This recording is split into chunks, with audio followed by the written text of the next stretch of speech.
Speculation over possible change of leadership in Karnataka dominates political circles. State Congress Chief D K Shivakumar has signaled growing impatience with the party's central leadership. In a not-so-cryptic post on X, he said, "Word power is world power. The biggest force in the world is keeping one's word." What is happening in Karnataka?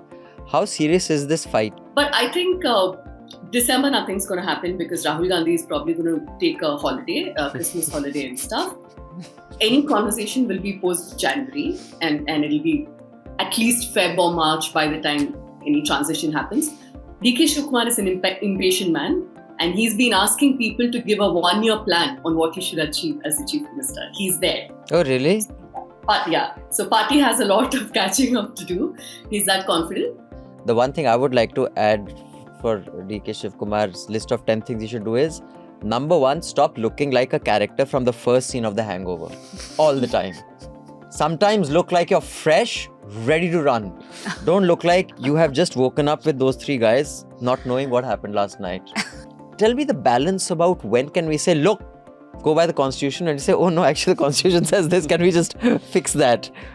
How should one balance it? And in the current times when with communication also, we know what the constitution of this country says, the mistake that country made, a written as opposed to an oral constitution, convention as opposed to rule. Is there a way to negotiate this balance?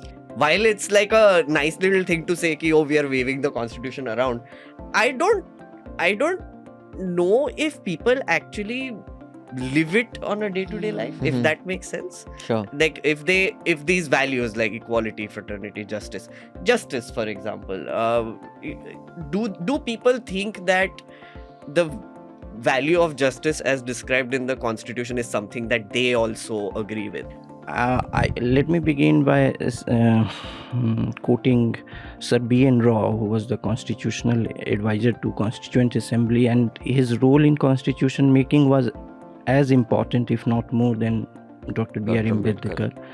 So he said there was charge against constitution that many of the provisions have been lifted from here and there, which is true, and it's a patchwork. Yeah. So he said that what good is of a national enterprise if it cannot take something from somewhere and make its own? So minorities would often say Samvidhan, Samvidhanik Haq, election is about Samvidhan. And to some extent Dalits, but I think because it was linked to something material, which is reservations. Not the idea of constitution, what it stands for, but the fact that it materially gives us something that benefits us. So those are the people who would then talk about Samvidhan. But by and large, I don't think people were talking about it, or people talk about it as something that impacts their daily life. Welcome to Chhota Hafta. Now, Chhota Hafta is but a small, chhota version of a complete weekly podcast, Newslaundry Hafta. The Newslaundry Hafta is where you get the week's news, what made the headlines, what didn't make the headlines, but the full version is available to subscribers only.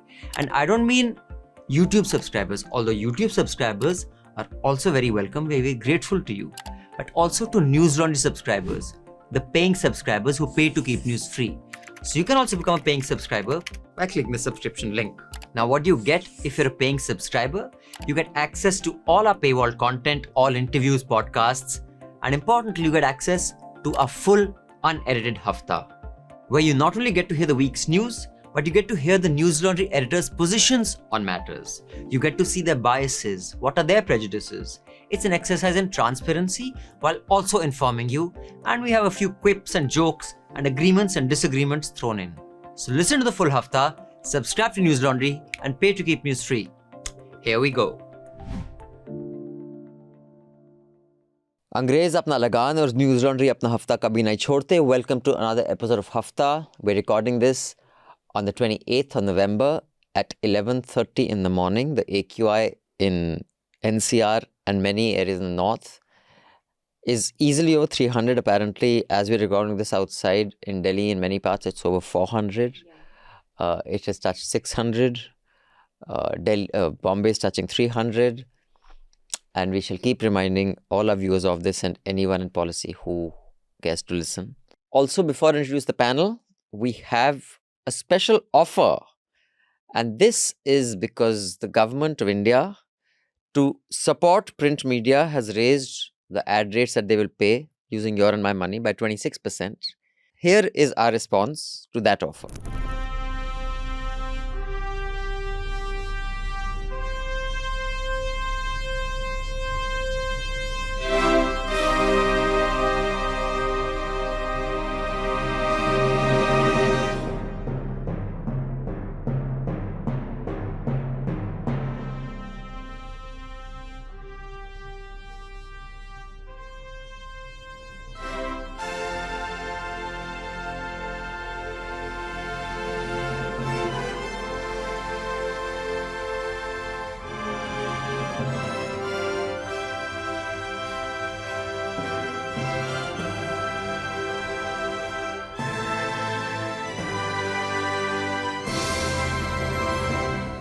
Since 2012, a bunch of media mavericks have been saying the same thing. Ads targeted at street vendors and farmers, best place to put them? English news channels. So I guess the real question is this a public outreach program or just a way for government fat cats to feel good about themselves at the taxpayers' expense? Make no mistake, when the advertiser pays, the advertiser is served. When the government pays the media 26% more for ads, you've got to address the elephant in the room. Who are those newsrooms more accountable to?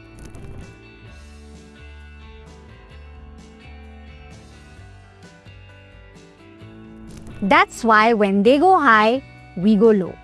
Get a 26% off on a joint subscription to the Newslaundry and the News Minute. Celebrate journalism that isn't for sale.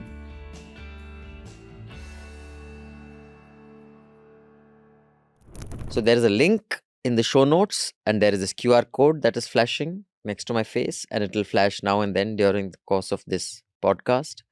So do scan it or click on the link and pay to keep news free so that you can avail of a 26% discount, which in my view is a good response to the government's constant use of carrot and stick mechanism to control media. And like our promo showed you, we have been saying this since 2012. This is not a new thing. And many of you have listened, and I'm sure many of you will in the future. With that, let me introduce a panel, and then Manisha can give us the headlines. Yes. In the studio, Anand Vardhan. Hi, Anand. He's wearing a very dapper jacket today. It is. Manisha Pande, Hi. who is often seen with an N95 mask. N95 ही होता है ना? Yes. Yeah. Which everyone should wear. And joining us from Bangalore, which does not have to deal with issues such as this, is Pooja Prasanna. Welcome, Pooja. I feel terrible for you people. It's 50 AQI here. I'm not bragging for a change, but I don't know how you guys are managing, honestly. How serious is this fight between Shivakumar, DKS, and your Chief Minister? It hasn't yet become a fight, thankfully. But I mean, we've heard for the longest time that November, after 2.5 years of government completing its tenure, then there will be a change of leadership. Of course, openly they've not been saying this. They've been saying Siddaramaiah will complete 5 years as Chief Minister because, and they have to. Which is but what he we all said, know- right? He put out a tweet, or he said we have a 5-year mandate, which kind of suggested that I will stay Chief Minister for 5 years, right? But he's still saying that. But Okay. I mean, I think we shouldn't read too much into it because he can't possibly come and say that I'm going to step down because that's the arrangement. That's political, right? As a CM, he has to say that I'm going to finish my term. But yeah, what we hear is D K Shivakumar is getting really impatient because he was hoping that in November there'll be some sign, some conversation at least will start, which hasn't happened. So BJP has created a massive culture problem when it comes to how a political party should be run, right? What I mean is that BJP is very interested in centralizing its leadership, which is currently Amit Shah and Modi, right? So everybody that they pick in every state, which some of you have mentioned, are extremely incompetent and unknown, like Rekha Gupta, right? So they are extremely loyal to the king, right? So it's like a top-down hierarchy. Whereas I feel like if Congress needs to actually counter them, they need to first fix that, which is in their party. So for example, why is a central weak leadership so bad?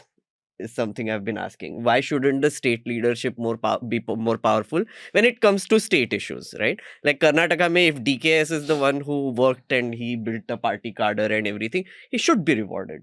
The party command should not have much say in it. It should be like a very organic, natural thing that should happen when it comes to state governments.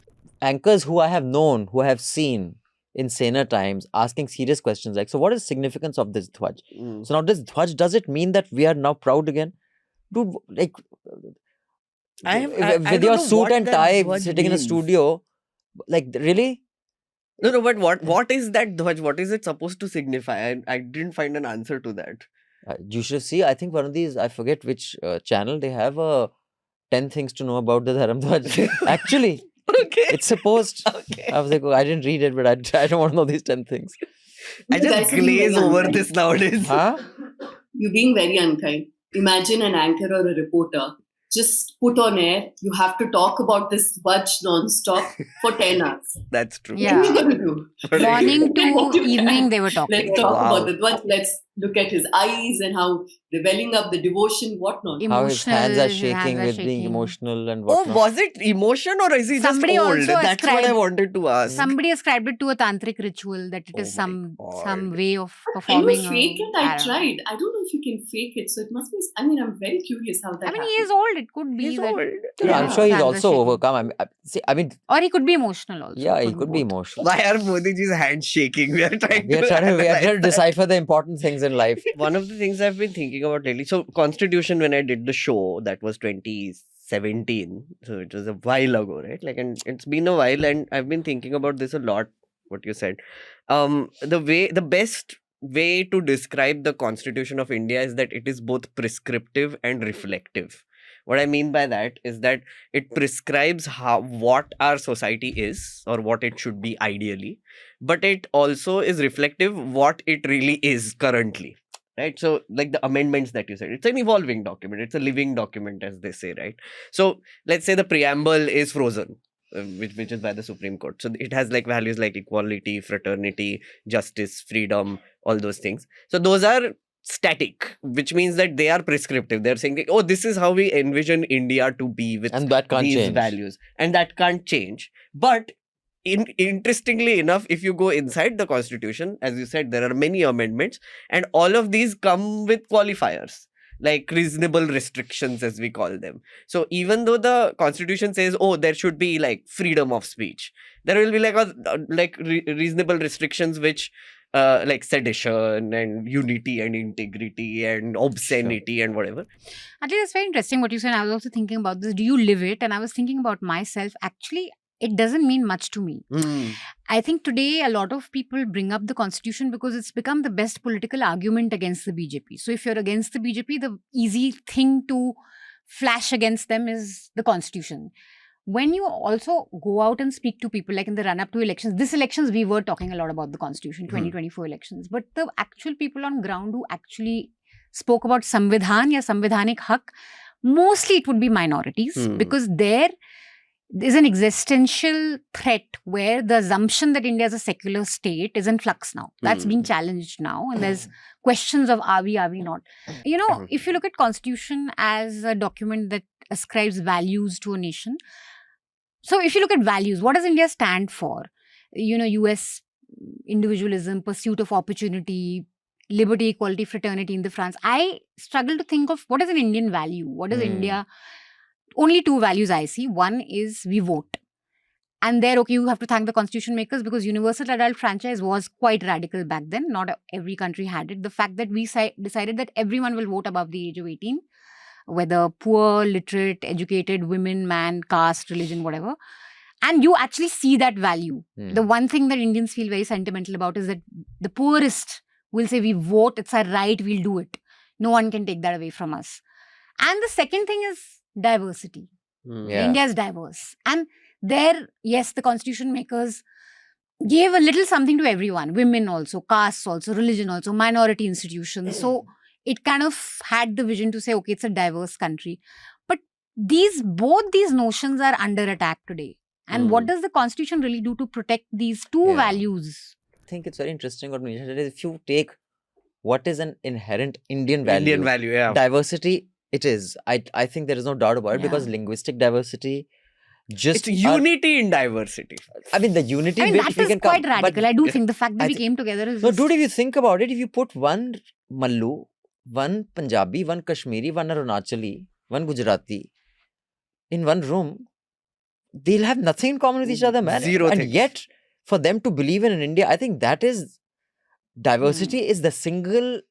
बस मुफ्त में इतना ही मिलेगा. For the full uncut podcast, subscribe to News Laundry and pay to keep news free. The best way to listen to the Hafta and indeed all our podcasts is through the News Laundry app. You can download the app by clicking on the links given in the show notes. So do download our app and get the best podcast experience. And also pay for news and support a new news media ecosystem that News Laundry is trying to encourage, where we are accountable to you because we run on contributions that you make. We don't take government ads, we don't take corporations ads, so that news serves the public, because when the public pays, the public is served. Subscribe to News Laundry, click on the link in the show notes below and proudly say, I pay to keep news free.